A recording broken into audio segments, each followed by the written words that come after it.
ناكل مهما ناكل، بس في الاخر بنحن للاكل بتاع الحاج. وعشان كده جايب لك اكل بيتي من النوع الفاخر، ممبار وطواجن لحمه ورز معمر والطاجن القنبله الاختراع اللي حرفيا هتدمنوه من كتر حلاوته. فانا عايزك تركز معايا لان الناس دي بقالها فوق من ال8 سنين شغاله من البيت اونلاين، فهعرض لكم اكتر من كذا حاجه، ودي مش كل حاجه لان بيعملوا تريبل الحاجه اللي انتوا هتشوفوها. وخلينا ناخد لقطه الباكينج او طريقه التغليف، لان كتير منا بيقلق من الحوار ده، ولكن الناس دي طريقه التغليف بتاعتهم كانت فوق الممتاز. والحاجه بتتحط في طواجن وصواني ستانلس وبتطلع لك زي ما انت شايف كده. هنحط اللقطه دي اول حاجه في الصندوق، واحلى حاجه فيه ان هو معمول بالسمنه البلدي. والناس دي الصفحه بتاعتهم اكل بيتي مع رحاب وسلمى، وواخدين اكتر من كذا شهاده بدرجه امتياز طهي. هسيب لك التفاصيل بالارقام في اول كومنت، وتعالى احكي لك عن حكايتهم البسيطه. رحاب وسلمى بقالهم 8 سنين ومعاهم 2 مساعدين اكتر من الاخوات، وجميع الاكلات عندهم ممكن تطلبها ني او نص سوا او مستوي. ده زائد ان رحاب وسلمى جاهزين لاي مناسبات او اي عقيقه او حتى اي عيد ميلاد. يعني لو عوزت تسوي خروف بحاله يسووه. فاعمل سيف بقى للفيديو عشان اكيد مليون المية هتحتاجه، لان الاكل البيتي الاصيل ما بيطلعش غير من نفس ست مصريه اصيله.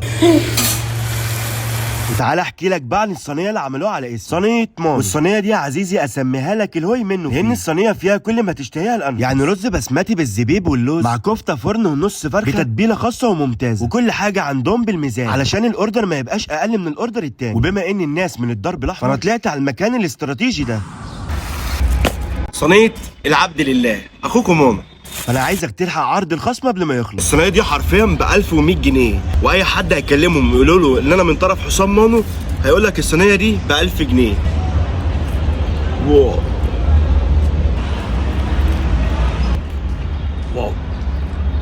ندخل بقى على المرحله الثانيه وهي مرحله التقييم. بالنسبه لتقييم الاول حاجه وهي الجوده كانت فوق الممتاز، خصوصا انهم بيستخدموا السمنه البلدي في كل العمايل الاكل. واما بقى بالنسبه للطعم فطعم البيت طبقا لان برضه بيستخدموا توابل غاليه ومتكلفه. فبجد بجد الناس دي اسهل طريقه لو انتم مشغولين او حتى عندكم مناسبه كده في السريع، اكل يشرف وتغليفه ممتازه. بالنسبه بقى لطاجن اللحمه اللي عجبني فيه جدا ان البصلايه متكرمله الاول مع تتبيله اللحمه وبلح جوز الطيب. فانا بقى عايز اقول لك والله اي حد بيتفرج عليا الطاجن ده في قلبك. واما بقى عن طاجن القنبله اللي من اختراع رحاب وسلمى، وده اللي كان عباره عن فراخ ومشروم وكريمه لباني مع اللبن بالفريك والسمنه. بتسابوا قوي اختراع موت.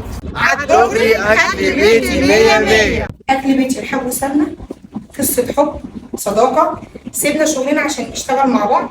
انا كنت مدرسه، هي كانت في مجال عمل تاني، اتجمعنا من 8 سنين عشان نعمل المشروع ده. وانا برضو سلمى، ولله الحمد كل اكلنا بالسمنه البلدي زي ما حضراتكم شايفين كده. اتم استعداد لاعياد الميلاد، مناسبات، عقيقه، افراح، موائد رحمن بتتعمل هنا او نروح نعملها عند الزبون، ما عندناش اي مشكله. لو حابب تشرفنا 27 شارع السروجيه بجوار مبنى الشؤون الدرب الاحمر، او الاتصال تليفونيا والاوردر يوصلك لغايه عندك بالدليفري.